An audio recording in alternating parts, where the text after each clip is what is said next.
May bulu'u faleanili. May bulu'u yalipata. May bulu'u Amrito Samoa. The Sifofongo Samoa. Le 2AB. May sofika. Iba may lang musika. Yeah, liba fast food mo. Best!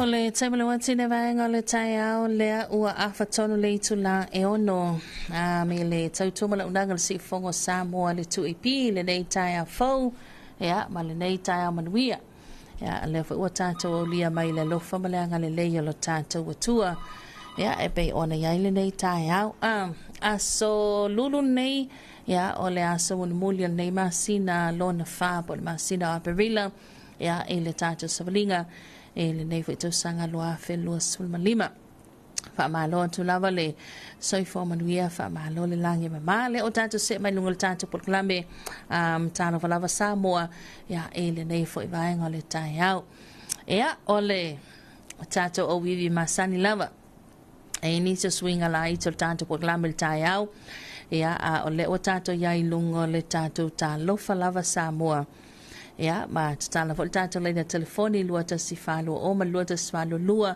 e te wala au mai ai lau fatalofa on toi kuata le fitu i le tau nei ona ma ua leo se whapoponga le tata report le tala le tau mo sa mo to ke lau tala fitu whafonga le lua i whasalawina o tata telefoni nei tai au o le afal fitu le tata i Terina Stop 10 fa se mal toi fasalawina tanto telefo pe atali tu la valu ile tao nei o malo tanto telefo tanto se mai loa ye tanto famnianga o aso soi formas fa nautel wai onol tanto por klame tul lo masani male kambani le Asco Motors le sunga ya lipa vaunga male tamaita ya nita masalato au fainga wenga le fo mai le afal valu o le vaenga na le ame i mai luma tanto soi formas fa nau pe mai el toi fasalawina to tanto telefo le tali tu la valu ile tao nei manisi tanto fasalango tu sao tu langa pe ona yel por kalame la ICT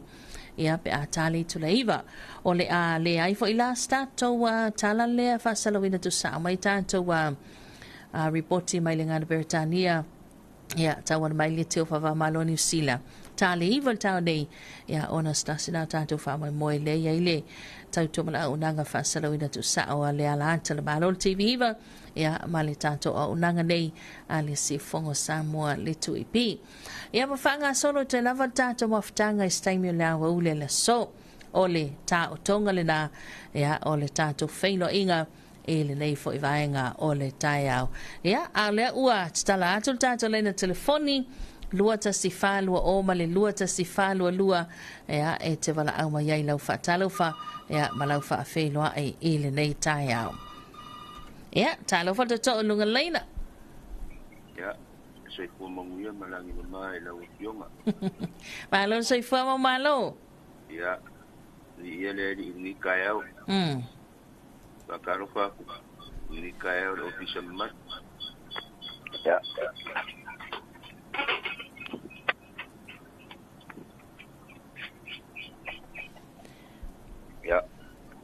Ele ngaka ko le. O ba lo fa mo le bole na tu lava ila lo le tio ma le lo fina ngalo yo le ko pa ya bakalo fa masang ngayo ka ko pa anga le ngaka fo leo au nga kofi le ku kalo dia su dia fa ngo mangu mo fa le mat ya wa se mangu yo o le akungu ya mese ngu ma fiang pa pe ho ya ima kalo fa ko le mawalungo si o ma kongu pa yo la ngo sa kwala la ngo mava la inga kaurangi la inga whalangilangi o kuianga kamalelangi. Ea le kamale ei kumaonga. Ea e pola pui le ingoa le pari koru mo pui pale. Ea, whakalo whakufo. So se wo se uso. Ele ngaka voile so se fala singla o pa ko mai. Ka fa fio le lalang.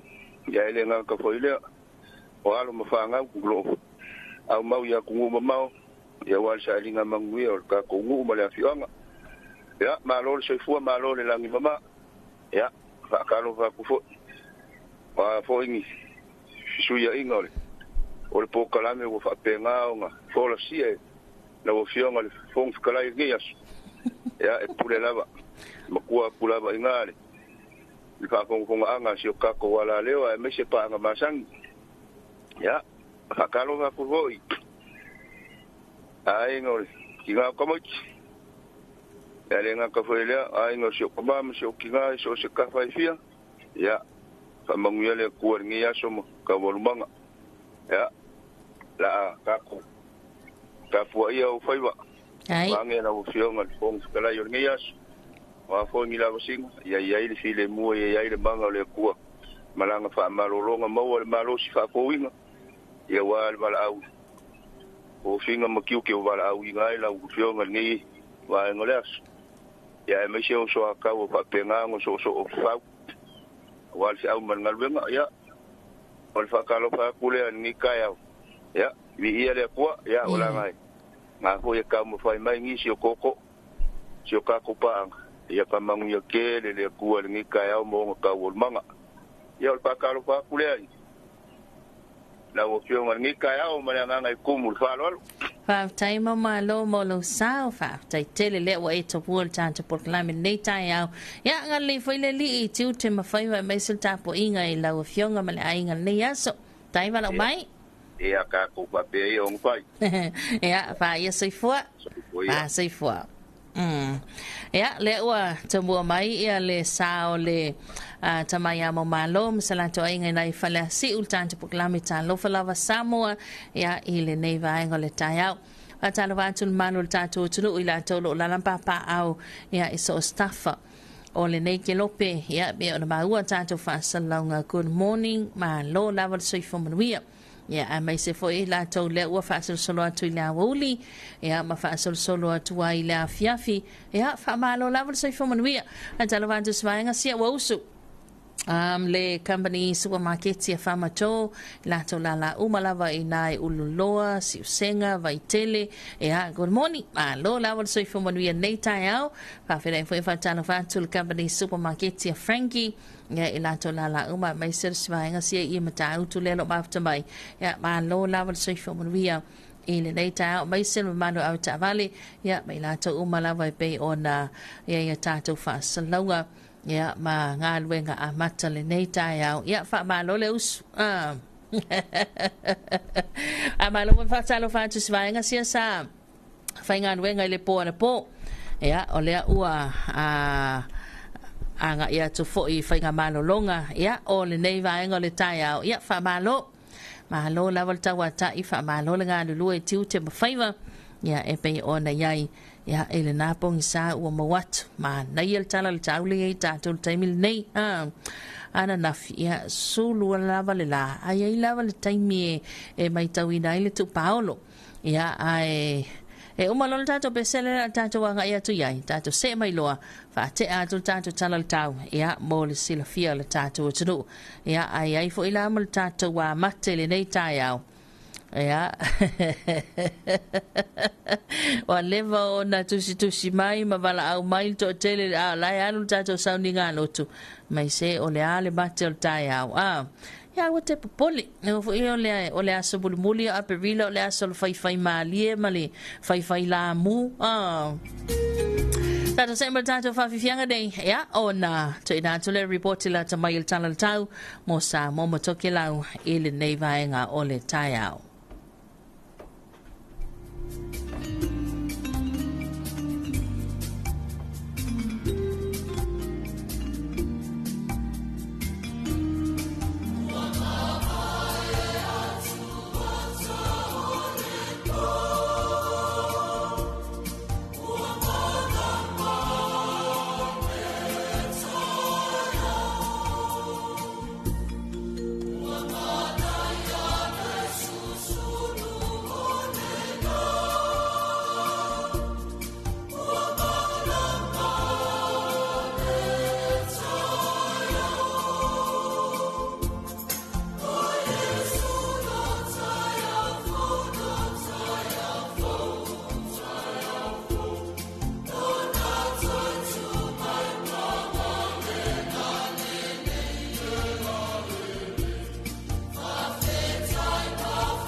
Tamile watine vaenga le taiao le o 25 minuti le toi Natalia o le tula e fitu ya lo tato se mai tuna tato talaltau e fatalo vatu le songa e potoa e chose fualau ma lol so I fo manuia ya I lau sunga fonga feta lai en mota me ala ya mau malo e do mai mau malo mo le antolo faanga yo ainga o malawa I Samoa mo le fo ya lo faanga I ya Frankie nai matau tuta o le lata vaitele utoli I matana malala Frankie ya male Samoa mall nai fungalei ya mo le antolo faanga le mafuta mai Waikato I New Zealand ya manuia telenga luenga le ya so aftailo sunga potoa ya fatalo fatu fo le sunga fa aftai amosa ya lelo ba futa mamsala to inga ina Melbourne Australia.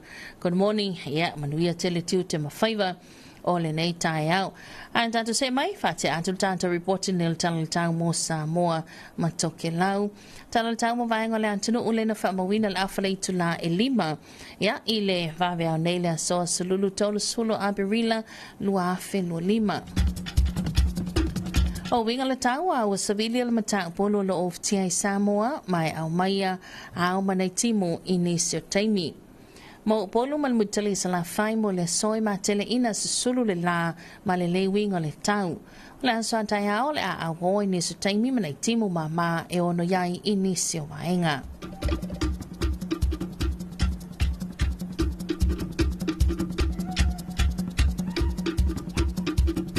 Talantamangan sa ifale le atadu o hawa savili o toa loa savili mai sau te sae o loa afia pia o ngā Samoa Samoa. Wainga ni ngā te ifale matu mo le so ma le aso tai au e angile toa loa savili mai sau te sae e se fulu I le lua 10 kilomita le itula o ngā le tasi le lua mita le mawalunga. Wainga ni ngā te ifale saute mo le so ma le aso tai au o le angile toa loa savili mai sau te sae e lua 10 kilomita le itula o ngā tasi I le lua mita lona mawalunga. Rebels, good morning once again, Samoa. Here's our morning issue forecast issued by the Samoa Metadivision at 5:30 and that's Wednesday early morning today, 30th of April 2025. Situation in easterly wind flow prevailing over Samoa. Associated clouds and few showers affect the Caribbean times. For both Polo and Hawaii, for today mostly sunny and fine weather, and for tomorrow cloudy at times with some light showers in some areas. And is our morning marine forecast. Situation in southeasterly winds of flow continues to affect the Samoa's marine waters. For the northern marine waters for today and tomorrow, southeasterly winds of 15 to 25 kilometers per hour, waves of 1 to 2 meters. And for tomorrow, for the southern marine waters for today and tomorrow, southeasterly winds of 20 to 30 kilometers per hour, waves of 1 to 2 meters. Ya ole au telenga na tala tamu tanto tunu Samoa ne vaenga le taiao e be ona fa mawina mai le official va in town Ben Suleiman nei ya ile nei fo taiao ole sululu tala vani to kelang ma lo level sui fo mia ole reportil nail tala tamu to ya le fo na fa mawina le official va in town ia pia nei ile afa le lima va va le so. O winga le tawa sa vaenga pau ma le ea lo anga imalia mai ilunga le atu lau pa te se mao matimo ya afia ila tunu. Wainga le tawa te lau fa muta mai ile valuanga le boana nei e timunga fa pena iwila ma fain tili fe lonon malo sa savili mai ima tu isae o le sami sisi wainga yona tuatu o le ayai timunga fa pe fo ina iwila ma fain tili. O le isi vapoponga le tala tawa toke lau le amawul sulima minuti te elfa Here's your morning focus for you, Tokilau, and this is recorded at 5:30 and that's Wednesday here in Samoa. Situation, a trough of low pressure lies low moving over Tokilau. Associated clouds and showers affect the groups. Focus a minute tonight for Tokilau, occasional showers and isolated thunderstorms. Moderate northeast winds, moderate seas, and for Federal over Tokilau, occasional showers and isolated thunderstorms. And the next update will be issued at 15 minutes past 4 o'clock on this Wednesday afternoon. e ale na o le riboti la ta mai le na o tala tau whaafonga fo i statua tunu ia ma statua tu motua o i toke lau ia le ua whaamawina mo o tovi ia le li o le alawai mai ta watu ia o le overall la vai le ia sol tatu tala tau ia tulanga le lei vaenga pe ona iai mo le fo ile fa malo ma fa tala fa tul bulenga ma le o fainga venga tatu official va ai tal ben sila mo nei ia longa po ile i le tatu o tudo tulanga pe ona iai winga manga le tau ia i le nei a solulu mai se le o nga tonu o le nei vai ia so ia to e fa tala vanto ma lo lava so i fo ma real data ia ma lo fo ile usu si vaenga si ai anga mai lunga la tele ia fai madia mai wa o le i tal fitu ele i tal fitu nei tai au ia o le lava wa mai tau ina fo il tūlanga pe ona usu mai ai nei whanau ia lanto wa onga tele vave i o le alu le masina aso muli le masina o Aberila ia e olo fo ila tai au ia sui fo il whainu mera i le wha anga i le liva ia ua le o whai tau i tūla ia tūlanga pe ona ia le nei tai au ia ma le nei aso muli la tau ia Hey, we need to la tau pe fa amana tuina le soa so I foma swana ia e mawala va no lunga tatu pol kalame pe amai ato fa salabina to tatu telefo e le tale valu tade ia ona mawai leo le tatu wa no ai fa amanianga o aso so fua ma so fa na ia fa tala wantu a lo lava so fo barbia e le nei tai out fa amana to tatu pol kalame Talofa Samoa ia tatu ana au fuala au ia me masani lava fa manatu masani lava lana o au fuala au o vai nei whanau ia ma aputi lava tātou mai le ono pepisi atua i le whamai o le fiva pona iwi le o iai tono tātou tunu ia o Amerika Samoa fo i la ua iai ia ma whamawina i fo i wa iai ia soifua nei o nei whanau wa malai ai ia ona o le whamai thank you fiva tātou le whamawina tas si atali isi ya misi afa ia o le talo lava na le matanga wengal so fo mala loina ina ia tato ngalu lu fa tasi ia etineia vaenga uma yo no tautu fua mana no foi namu ma inseti fa la fua ia mai le fa sawina yo tato ia tulanga pe ona ia le tato so fo mala loina tato se mal tato beselia ia tato o mai lo tato matel nei taiao we best 5 stars música malie awe fefe mana ya sivae música malie awe fefe se maya na tene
fifinga na ne vai ngale taiao le over mesena le Faustas musika malie. Ya ole langona na nei taiao mal nei aso. Ya awol le faatope topea awol fa anatinatia. Ya mai se fa tana va tu pita la awa nei matua le usumai ta pena nei fa na ya la toa onga. Ya ole tulanga na fa tana va tu le sunga ya bina matai am salato ainga. Le lo mafuta mai nai Alaska. Yeah, good morning. Lo lawan soi fo manuia good afternoon. Ata lo fa fo ile songa se ula me tutisi. Yeah, mai se fo ile fane tua ya se Oriana. Se la to ainga umalawa nai California. Yeah, ele nei ya wauli. Yeah, ma lo lawan on sa itiu te mafaiva. Le o tapenal vaenga le falato lunch. Ya ole ua malo lo fo inga nuenga ya atato le tapena usu mai ya tulanga pe ona ya atato wa nga nuenga matiu te tau amata ya ole nei fo itaya fo ya ma le tato wa matel nei taya se tasio o toi inana na saulana wo piskoa la o loa faila sto inala taimi mua le wa ais fale ainga wo ais fale ainga wa ave sana wo piskoa ya o ai fale ainga fala tau singa fale ainga tulal fale ainga ya fatal tali sulima minute fatali le la tau singa la kuka mai wa fale ainga se ilonga ke ala ku fa ko a tapena mai pe fa ko anga sese mai la me ai ya o kalola ya lo la perka fatal tali ya mai lo perka ola ye mantua la ya ole tau sami la vai ma sani me mel palang ya e tele e laula au piko ilunga laula au onko kongu laula au ya a mai lo perka tano lo to inga le wa uma esse la vai mo meo lauka pis o ya mo meo ka mako meo mau vetes le ko kongu ole olanga perka ya fiula na wolea fiula na wole a piscoale e fesilia sul tamalua pe ai se me wa uma ese ai perka ya na te lo ala e to tele la to e ono tali mai le tali al tamalua ya ai Antara wantu le songa alita se uli ma lor se fo manuel nei taiao ya manuel nei ya so le lo falele yoe sa ole leila valita ma lol sei fo maria ya e lau sungal nei tai au te ro po l'Italia le iva i mia pele ai atala vanto le ai la matu e nei mapu fangalele ya ma lol sei fo maria ya te toma tu nei tai au ya ma lo la valeus mai se fo le senga dai tamai tai tapu sama lato au ngal lue ya fa ma lo la val sei fo maria wai pe ya o vai nga masani si vai nga voisia ya ole tapena nai te mama nai tinal tai au ya se bal to lunga leina talofa se vole maua por al kai ala ni ore ko inga nga o maranga wo ai fali inga ya se mai o kalola ia le ola me tau sami ola la fa tal tali sulima minute fa to already le me tau sami o kalola ia mo la perka perka e tal nom fa tal tali la me ai la o ka mai mai le perka ya tiltilo to ina all me laula mai kongor au uma ese to ina or vesilila ai sa mele tau samiel to ina ya laula o le wa fiule langa wo piscole vesilia to ina me to ina li ai i la ya wa uma ese ya na tau samia le ngal falawa le faile pek ia male meet late ton al silanga pe ai sa mele tau samia el to ina ya mo me lo ka pisi Alai ko kongor pek mo malo ya e fai mo fia ma va kat e o fo ia kio era nga luole ko samia marco inga la nga kongor ele se me lava bi fo ko inga ia yo kala ia ko ia e wara ko ele se me la ai te ale masa oye o lautali la ile masani to ina wa pa wa me ku por me nga o le ma inga manga ba ava ku fare mai fa ora mo ki nga lo la wa lo tama le lo se pe o nga lo la u nga fa ele pe ka ora utali la le masani to ina yo wa langa ole ngi kilongi ole ngi si mai lu mama fa mai mo malo kali aku ye o ye langa ke ko kere mengi kala ya ma ya kali sa nga ai kero ole au ai ka pisi uma le wani ole au ai me maka uma nga ia va tai mo malo al tala ole tala fa no ole mu mai le mo li el famsino se la utali ai kalo fai to tang fai mai Wewe fa mel peso ai ele ke ila. Ya, talo fa to lungan laina. Morning, Princess Baby. Morning, Amiria. Es que lo hablas la guación. Por escarizado ahí. Ole ko inga nga sa mal ay nga sangong. Ba gong. Pero no sa ila na au, sa ori for gong. Ale tinga nga le muy malo. Gusto para ko en ele más sang. Pero ka ko sa amor es poco en eso. Yes. Poco, yes. Ale cámara nga moleches mai papo ma kepes. Ele le mo malo. Pasemos malo ahí va. Taya Amiria tai manuia tele ne yaso tai vala mai ya saifua ya ole o ye tato mate va talo vantu le sunga ya langi toiva talo falta to lunga leina kusa le makanga ngale ta mia ye ko inga ya lau keleng o ya lau kapisi ngo buat ko ni lau keleng ai ko ni ai o Samoa ai kapisi ai lau keleng ai lua ngasi ai tuan lau alo ya ko kai lau alo ya o ai foi le sau no yo ko contra pa yo torima ya ole foi mu mai foi mo ni el famsino Toi tau mo fai mai. Ya, talo ai ono leo tato le tu le fitu le vangal tai au. Fa talo fatu le falto ya fuea. Manuia, ya, ma lo laval soi fo manuia lau fiangot faltua. Manuia tele tiu te mawhai wan nei tai au. Va aftain mafta mai. Ya, mai se fo eo le sunga ya tapuala fo alima totofi. Ya, tai au manuia. Ma lo le usu fa talo fatu le malu le tatu tunu pa. Fa pepa pa. Ia pa anga fa afonga. Ya, mai se fa longo atu pe le tatu ala leo. Manuia ufaiva. Mai se fo eo le usu ya Serena. Ya, masiana tautonga le nei tai au. Ya, ai se tatu se e mai se fa te atu tatu telefon. Ya, ona toi fa wawai lea. Ya o le tatu wa mate le nei tai au. Zama lo fa fonga se fa poponga le tatu telefon o le nei tai au. Whaapoponga I telefon o le tu-AP I lunga o anala leo 5 wha o amo, wha mo tasi o fitu tesi male wha, iwa tasi tesi male tasi, male wha mo iwa lua tesi male tasi. Malunga o le sino mai moa iai I lunga o le tu-AP Facebook page, pale ala ata le malo o le TV iwa, le si upoponga o Samoa, le tu-AP.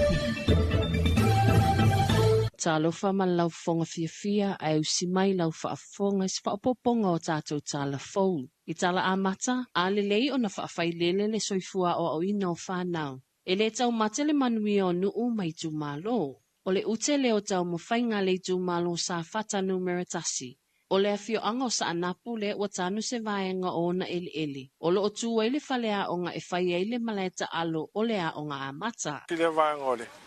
Kako polo ke kilon milionga le o mai fasafua mai kako kumano ya sa fakasinge ya ngeo sanga pule a sisila I le bere ku ka vange yo pa pengil mo lungo le papa le sa ya ya le nga tu ya ko ya lo papa ko mengi yo papa ko mengi e o tu ila no ai ka fai le playground le mako preschool le ya le la ke o mele ya ia hoi le kula ngale fau mai le canteen ia fai le storage ia me kom fai se me malu le fai ia me ai ko me kiao ia mar ka ungo le malai le o ma ko malai e wala ngo pe wo ngo ko la lo le o nga mier ko fa le la ngo o I le pe e ka u senta mai mo o ka longa ma ko kumano ka me kiao nga ia o yungi hoi fa kumano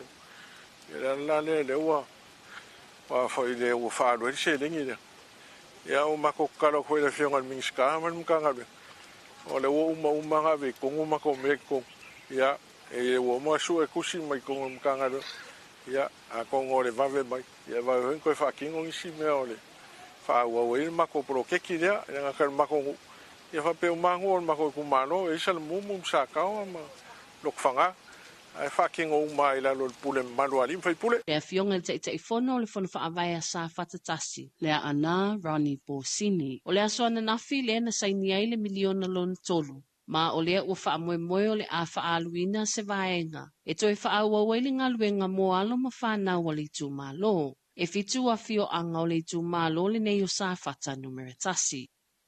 Ua mai a o ina whaia o ngai tolus fulima i metotia e avea i la doma au auna tausi melelei. I le tu tau whaasao ino le si o manga. Ma le saonga le mua tangata uma. O le porkalame le nei o lo o ngā lue whaatasi ai le mtanga lue ngawa o ngā mal whaala putuputonga whaavao malo. Mo le whaasao. O le whaamoemoe, ia mawhaie whaia o ngā ua o oina. O nā o oina isi whaia o ngā mawhana ua o ngā i le itu i le whaasao ina. O le si o manga, ina ia malama pe whaapewhea o na whaonga ina le ta iala ua fausia. E o oina ai whanau i vaenga e pei o le awala e la fua i ei ota. O le whaasao ina o amu, o le tuto ina o la au maisi, e le ngata i lea o le itu tau saonga le mu. O le mawhailea o na avea whaia o ngā matangata e una ia le lea i atu. I whainga whaala atua, e whaonga ina i whanau, e na ia sa ili ai tupe a nisi tangata. O le tolus fulima le nei e mai ia o ngolo o itu malo o sanganga manoa maa, e lua aso le nei a o onga. O le ulua i taimi i le tala whaasolo pito o le kolisi mawalunga o Wesley. Le man malo na au la kapie lua i le itu pao lii. Matama i ta i le vaenga mātutua. I lalo le sfulwalu tausanga i le taamlasanga la kapia kolisi umo Samoa. O lea taamlasanga sa whaatau nuine le vaiaso na te enei i le malaita alo a lea o ngā Wesley fali ula. Ma awa ia o ngā i upolu masawai. O le vaenga mātutua na sola i le awa tama i tai o Wesley. I le lata alonga ma le awa i tuotane. Na seampini fo i Wesley le au la kapi al kolisi o palauli. Na whaamauina le nganga whaafetai le whaatonoa o ngā le kalesia. Le susunga le whaafenga i ngai ali i le lei le fua. I le tapua i ngā mātua e meise o le whina o alo ma whanau. Na tausini o i le ata amlosanga. Whaafetai le atua i le nei whamoe moe. E leo se whamoe moe whaingo fie. Tali tonu au le atua sa fwai malosi ma le tāle ni whanau. O nā lofa whain whatau nu le whamoe moe ma le tamlosanga le tausanga. Ko i ale vi inga i le atua. Luna lua. Ia whaafetai le tapua inga o wo ma paanga umalava. Ale kolise o se le. Ma se foi o matua ma le tapua inga. Ia le ngata foi leo le nei ai. Tai tai o le kalesia me tisi whape foi le nei ai. Fai au ma le tua. O la vai whanau ma lo tapua i ma lo lango. Mi le li. Ma e manatu fo. O se Talofa Samoa nei kolis. Ina o sampini uma o lua. I la lo suval tau sanga. Tama teine. Ma salo fai fatoa atupu leo se me whapea. Taru na mata ni tamu sanga. O le ita alo o le ata amlo sanga o afereti. To ai milo, ele au ali i mātutua i lalo sfulwalu tausanga. Ai o tama ita i ane la pito, na maua ina le teini ta alo i le vaenga o tama ita i mai le au la kapia Wesley. O le vaenga i lalo sfulona tausanga na siampini ai le au al kolisia le itua asau. I le itu pao tama ita i, ai sola i le itu o tane ma le siampini. O le vaenga la iti lalo sfulfa tausanga le mātutua, na man malo i le au o tama ita i mai le itu o tane. Ai o kolisio avele na man malo i le itu pao lii. I tala mai atu nu mamau, ua whailo manino mai le whailau tusil matanga luenga le soifua malolo ina le atu kuki. O Bob Williams, ua whaamaunia nei e to o tolu is tangata wa a fia i le dengue fever. Po le fever po na iwi ilo lato watu nuu. Ua whailoe le whailau tusi o le to a whaolo o a fia i le taimi nei. Ai le o tau fia i le whale mai. Ma o le isi na a fia mua i le amatanga o le masina. Wa tā ua sa whai malanga i atunu i whafo. Whai mai le whaamatalanga o lo o mata i tū, ma le totoa le atu langa ma wawe longoina le atunu. Pe a whaawau pea o na waaia le whaatupula i o tangata e a fia. O le taimi muli na pepesia le dengue fever i le atu kuki. Na whaato a mai e le lua a whelua sfultasi. Talu mai lea taimi sa manuia lava tau mawhainga. E tau fiofia i le toea a fia i onisi i le atunuu. O se usfainga Israelu ile ea. Na lului na se vaenga ile tui sauti o Peru. A ele ile lava o na folfola ele militeli. Le tatauna nga ese mai o tangata mai le lau mualea o le panona. Wailoa atuai se afitele o sawane. Mai se no foanga na usfaia ma ua failoa sa tau lai le usfainga ise no foanga. E te waia na upenga. Ele o yeise tali la tamai le taiminei e tuso o ia whaamatalanga. Ai ua whailoa le vaenga o le puipuinga le panona. Ua mai au na tapele a fina fuaia o sfainga a Israelu. Mai le iaini sina manunu ai. Ua whailoa le fia o le prestene o le panona. Ia Israelu mai au sfainga ma ua una iai Amerika mafarani. E na ia fautuane ia Israelu. E tau fia loa i au sfainga. O se whaupoponga le nao tātou Talafou. Man mia tele fe au mga luenga le awhenga i e maline yaso. Ai mai se whanau ia o onga. Whaapaponga i Talafou le 2AP i lunga o anala leo 5 wha o amo, wha mo tasi o fitu tesi male wha, iwa tasi tesi male tasi, male wha mo iwa lua tesi male tasi. Malunga o le sino e, mai moa i ai i lunga o le 2AP Facebook page, male ala ata le malo o le TV iwa, le si upaponga o Samoa, le 2AP.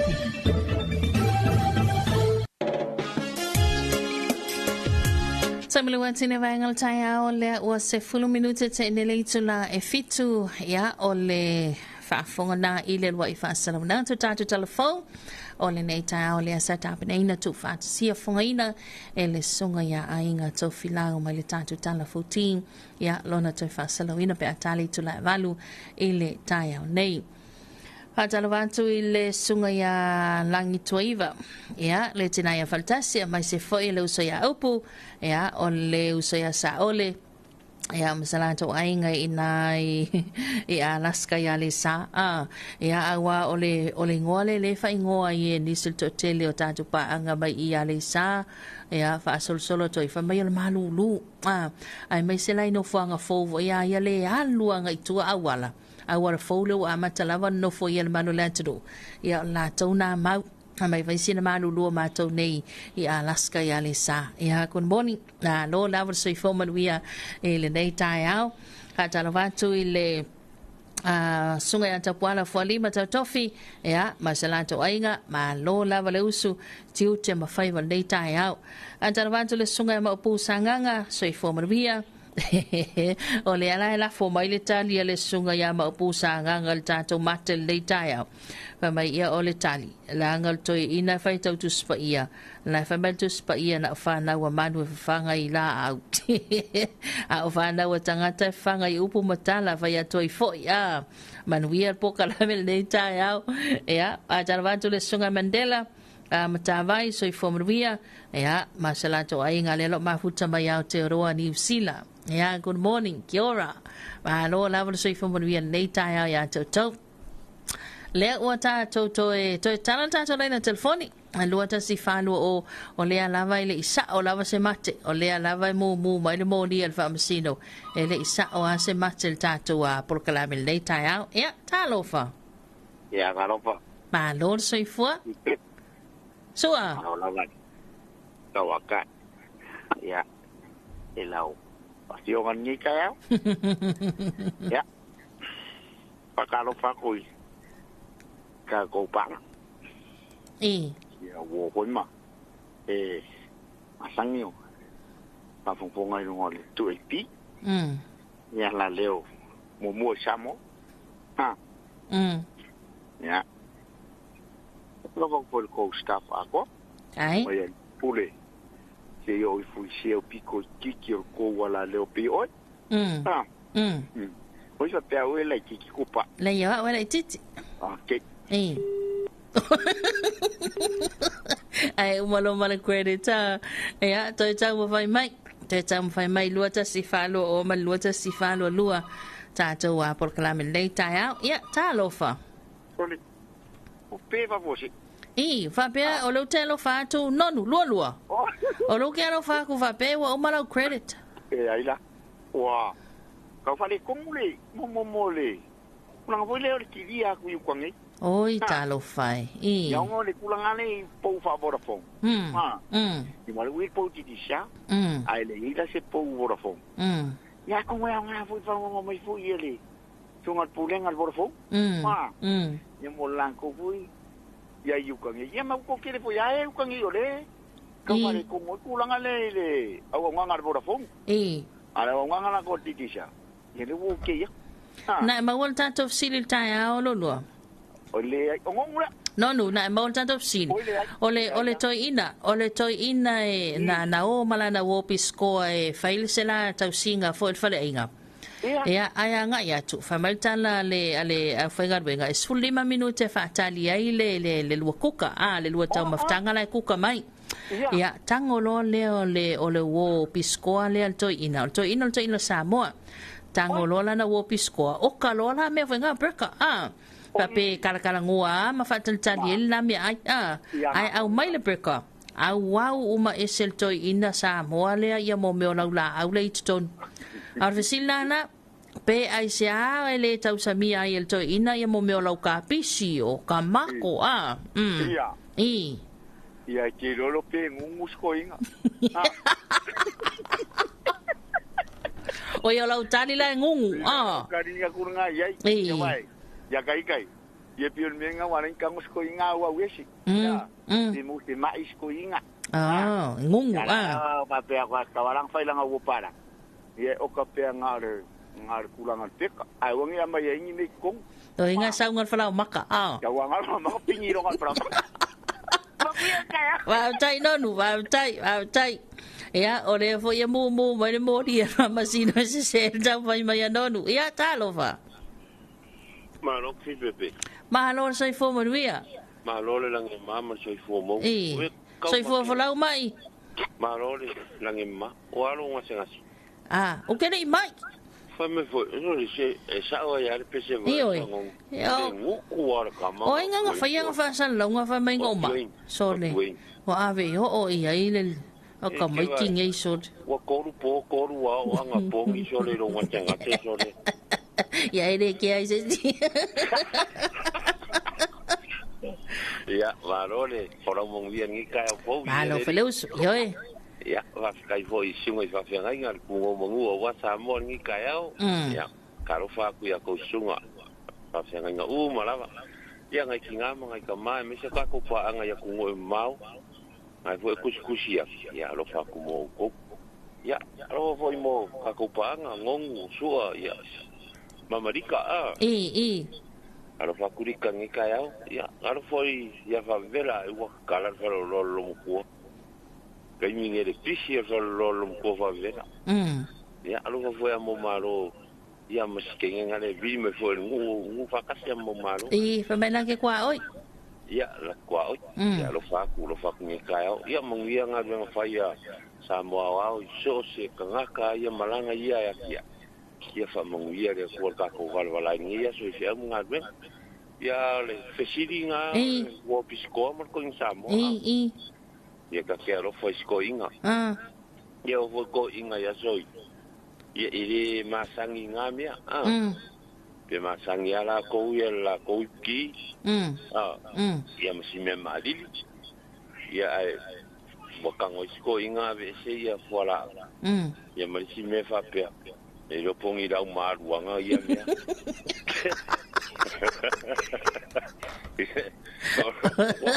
ko inga fa pe ilele ko Ora winga la tali mai ele masadi to la masal salo ila la masal salo ila la ai nga o fo nge me o senga o sawa o le la o ke o so ya nga fo e pokol ma ke ko inga safety o le safety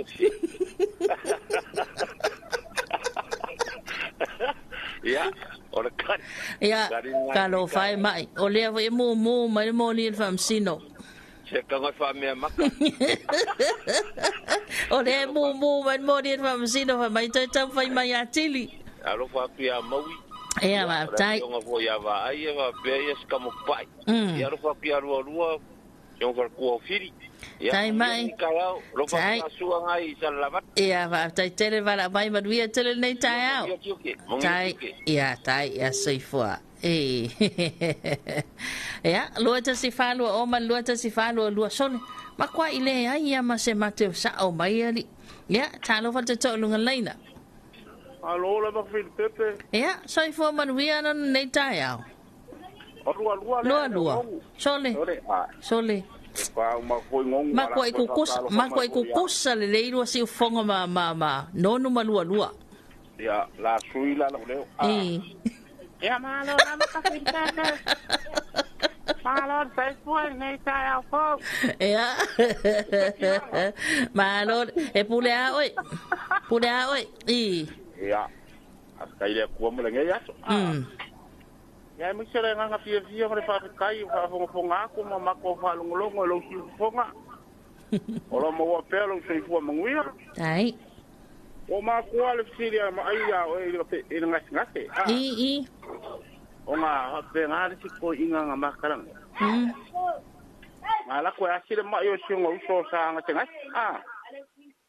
Auria la, or ko inga ela kula o manguia. Ya or ko inga le mangapa. Ta ka o ko long manga. Ko sa alo. Wa mai oi. Yo pule alo fale ni o ko se singa o marka ka fo. Dere ai. Yo ve bongi no ka mal, wa mo ko se singa nga yo marka ka fo. O le ala so ta inga. O le ala so ta inga. O nga ke fa pe o le faile ni. Le ai. Alo mal kala. Ore kari nga sa ka mai kari mai le ma. O ke le ka kai ngo popole ko kala ga fai lu. Ai le sa pa. Ale o sa fai male fisi pe pelo fai mai sa ngate ale le ka. Ale fai mai ola kala ngo makupa. Ai vai ngo ka bo pelo ko mai ska mo kupa ia ko po ele lo foi ia. Ola ale tali alu. Fai mai ia. Ole toi ina le tau samia le toi ina mo me ola ka pisi vo ile. Nga oka mai laperka. Ia malana wopi score. Ia ai tangol tama Samoa le wow uma ese ia mo me ola la au le tonu le perka. Ale fiu le pisco FC le toi pe ai se a. Ale la fie lo po le ale tali le toi ina. Ele via causa mi ko inga ila ula. Ia ka ilo ai pole ale me mafo ai. Alo po fa per po inga pisco. O le popi le mea. Ia wala ki kilo kwa mo me ola ula. Ia. Na mo la ko inga. O nga manga o nga fa piko. Se la nga ye ai me ola ula me maka. O nga o le mea nga nga ki ro le yo nga ye afi ai me ola me maka. Fefi. Ngase. Fefi ka usami me lang me maka. Oi kalo fai. Ni ola ukaringa e spoinga. Ava yo fonga mai. Ia, kam fai ka usami me lang me maka. Ale foi lá mo ni fa masino alu. Kalo fai. Ole mo ni fa masino. Lo no winga le manuia foi lo tam vai mai. Se me oiai, se coisa iria ko ile ma siria ko i. Pe sili lo makua pe sa sangat. Se le ia lo makua ri ka nga maore ka ko lo. Ya, oan fuanga nei ya solo lua. Ya, ngai fuanga ya ngai ko sami wa se ia. Oi ke ka oko ya so ma. Le ai o ke fa mangoko o ke ka oko. Kai ia wa fika wiala le ko yiki per ka. Ya, nga wa fi alu suar kai kemi la suar mar kai. Ya, kemi le ya nga mo me o e rungai ala po.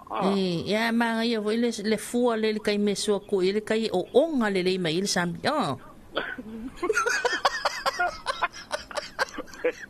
Le sao se ve so le ya o che. Me sa lo mo ka lo fa o ka e onga sam. Alo ingo musa. Tai do lua mo lo sa nei tai au. Ia, ka foi. Tai lava vala mai. Tai, ia, but we are foi ta po inga nei aso. Ya, Saifua. Ya, Saifua ia. E, Talofa. O lele I maua se tali sa o tatou sili nei tai au. Ea, Talofa te toa lunga leina. Talofa? E, Talofa. Ea, Talofa te toa lunga leina. Talofa? Ya, Talofa. Malo, Saifua? Ya, langi mama, ma Saifua manguia. Kai au fo, kai au manguia. Ea, malo foi le usu. Ja, nei tai hau. Dai. Ja, o la lau tali tafsili. Ola pas ma pusi. Eh. E ke fo ni newo. O ko yo mang piskola ko mai ka usami. O foi ai la pe to ma. Ra piskola ko mai. E ka usami la ka pisi ma ka bako. Wa nga le ka usami esko ina me wo mal piskola. O ma, Hole. Karo faya le foi dai mu ma mo li el famasino. Pero pele agal basigi. Le ai o lo te fa sanga le ia le foi mu ma mo li el famasino. Pero po ai que lo foi be fa pico, lo fa kai lo ka mo mai se kai mai. Le ai awa o man tali mai sefo. Ese se uma kari ngai ko inga yo ma yo lua o ngongo mo malo. Ya, le dai pastai. Ya ba tai bara mai. Ya le da Talofa tu ile ya Talofa tu le sunga ya Tamara Mikaele Talofa good morning ya ile nei tau manuia le lofa le anga leo le li ma lo le tautua ya iloto ofisa malu le fo eva va tu por kalame mata go fil nei tau fo Talofa tu fo in mato nu nei pa pe fa fenga inga umalava ya or Talofa na va tu nei Tamara mane a inga manuia tu te mga luenga fenga ya ila fionga lo fa tu mo o malto ofisa va tele tai lava le mafta mai nei tai au ya Talofa tu fo ile usa le pam salato inga inai America Samoa le usa ya solema ya mai solta mai ya salimoa ya manai ainga umalava ya ma lo lava so fo maria nei tai au pai manatu ya ona ole o tata tu lata fo ile table tata proclame le Terina stop 10 Talofa tuai ya tamai ta ya Terina mo na ya na wo ya ona ya lo mafana wa ongal tata tunu ya ele tamate ole wala usmail to tele ba sil pito la aule na matu e moli dai fana ya la to fala onga ya tau tuana sanga le mulunga wala tele ya mai selava ya ole pui na yo to wala ma dai tatu fana tu langa pe ona special fa ba il tengi fi vai tolo tatu tunu ia ua fitau I tonu mali toi ha e o le kuatalona lua le nei. Tātou se mai, tātou e Terina stop 10, ia mai a so o toi mali toi tui nātou tātou telefon tātou walu, ia o na wha mai a tu leo le tātou visili a whai lava I le maua mai le tali le tātou visili, ia o lona winga o le ato e tali lava le tātou pulkalame, ia le tātou visili I le nei vai ngo le tai au. Ia tātou se mai whawhiwhianga lunga le tātou e Terina stop 10, wha mai lawa bese ane seto whanamoe, e whawa maulava le alofa o le atua mo I tātou e Terina stop 10.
Fafifingana musika sui fefilo ya neva inga le tai au i Tarina Stop 10 ana sento falamoe whawawau le lofa Yesu lea o toi lua se fulu ma le fita minuta le toi nta leo le itu la e valu ya tato se ma le si fafifianga ne ma le wabesa le mea vaya ma le suafai.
Fafifingana mai le wabesa le mana vaya ya o le fautuanga fo ima le whaamanatu i le tātou Tarina Stop 10 tali lau malu o le tai au.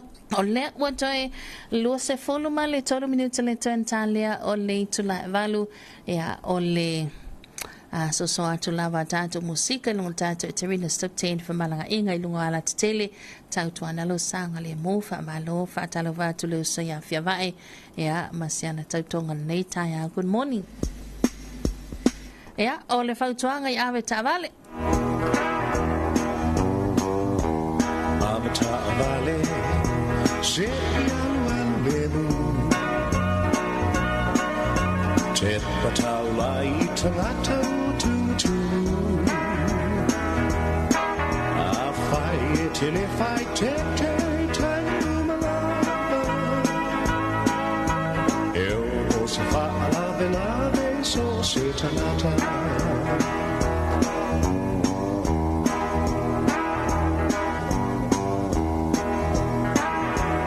Avata vale, awale sono fiti vale. Le forma umile n'awano fu io talane. Vai le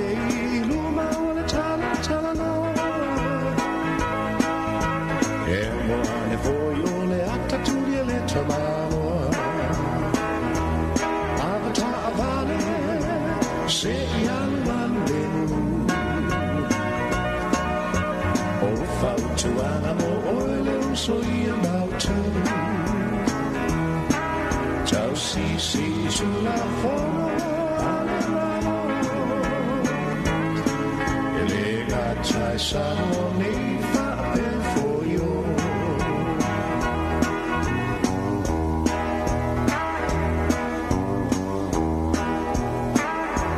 avata vale te annuova e a fai una settimana le awala vai le night night le awala ma le sia chissà o il sera avta vale se young one to amo olem so ia mautu tau si tu la fono e gatai sano nei fa a per foio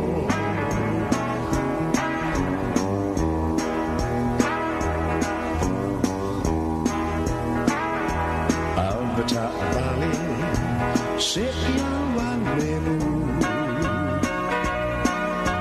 Tepatau rai tamatau tutu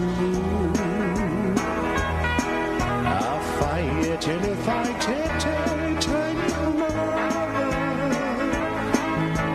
e o se fa la de la so se tamata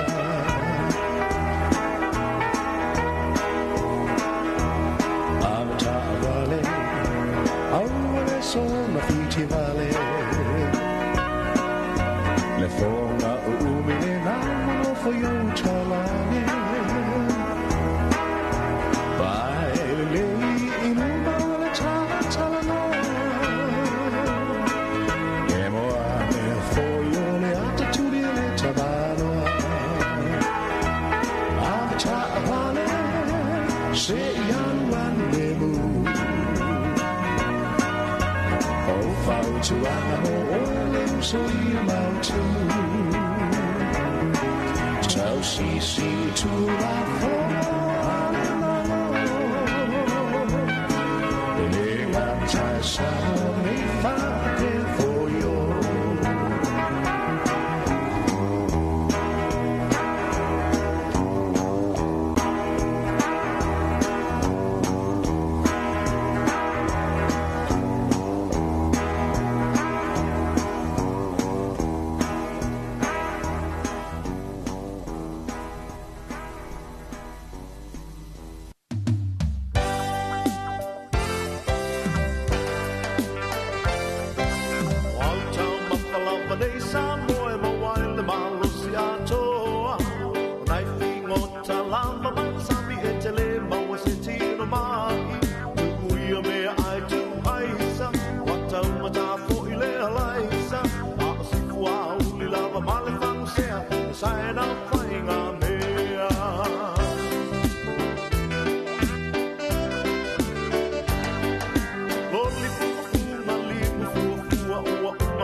Vai sua, alili ali ao alo alo pui pui a o afo ina sapa sui.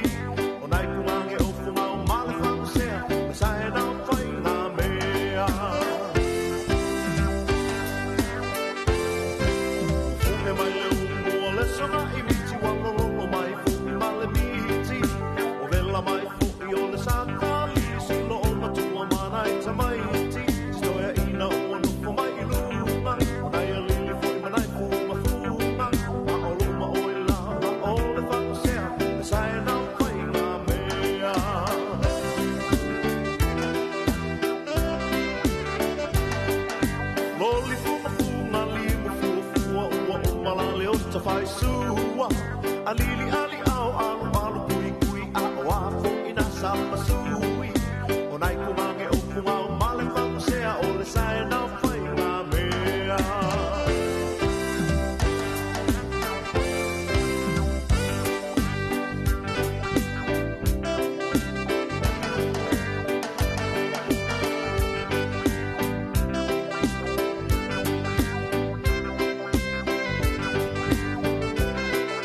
nga oe mawaile putai mai se le toto mawalunga o ia mafingo tamai le sami wa uli foi masipa usami tama pai ele mawai se mai u fai mawai suole au afakasi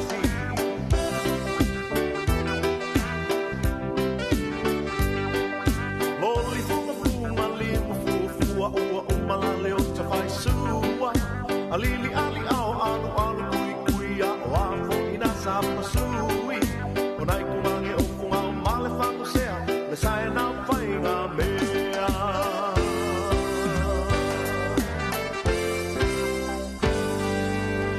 Whawhiwhianga na mai lewa bese wili tawita Talofa Samoa e to aile moa ma alo siai ma atoa ea e lunga le tato e Tarina Stop 10 ina ua toi sulima minuta le toan talia le itu la valu se mai le siwa whawhiwhianga nei mai le lau mua o vai maunga por kolisi maununga vai maunga pese fia nei.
anu denga ngai o le tai au Ape o le la ua puti tia po I kuau E sau malua wha asusu I lau la au Sa sala le punga la au matala uau E tio fo I Samoa whai o na tai au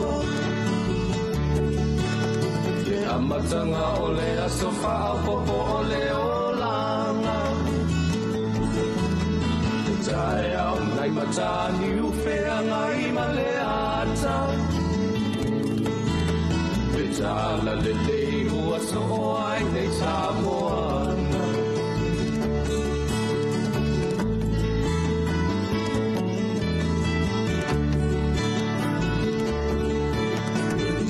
Tau whao le sua malie o le mine ula Ma pau ponga o le lupe lunga o le moso o I pua Le langa ali ua pua ina mai lona manomi E aso po ua poa ina I le Samoa moli Tio fo I Samoa whai o na tai au Le amatanga o le asofa a popo o le olanga Le tai au nai matani uwhea ngai ma le ata Le tala le lei ua soho ai nei Samoana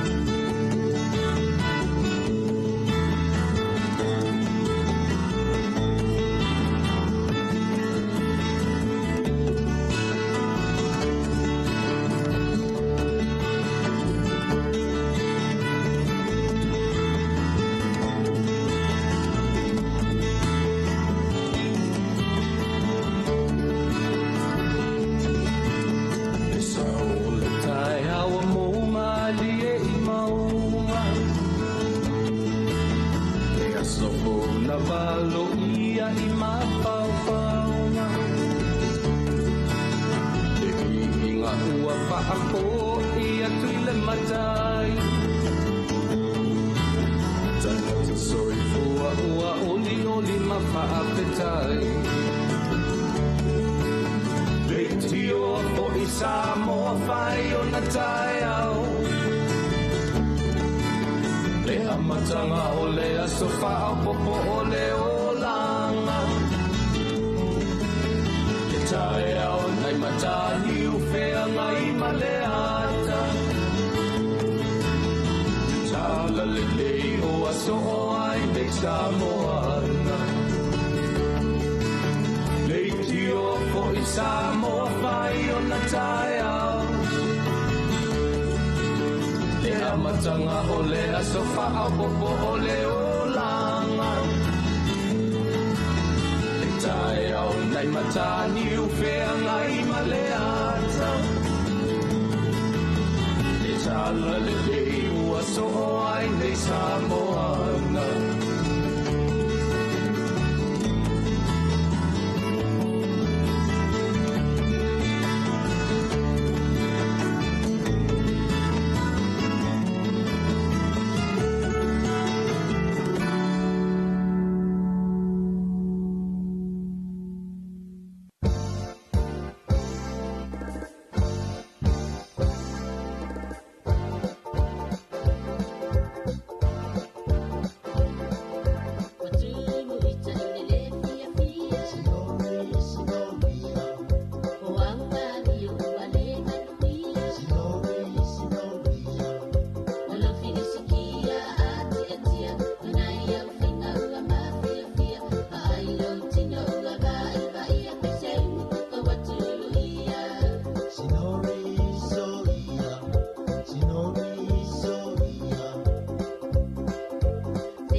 Hawaii.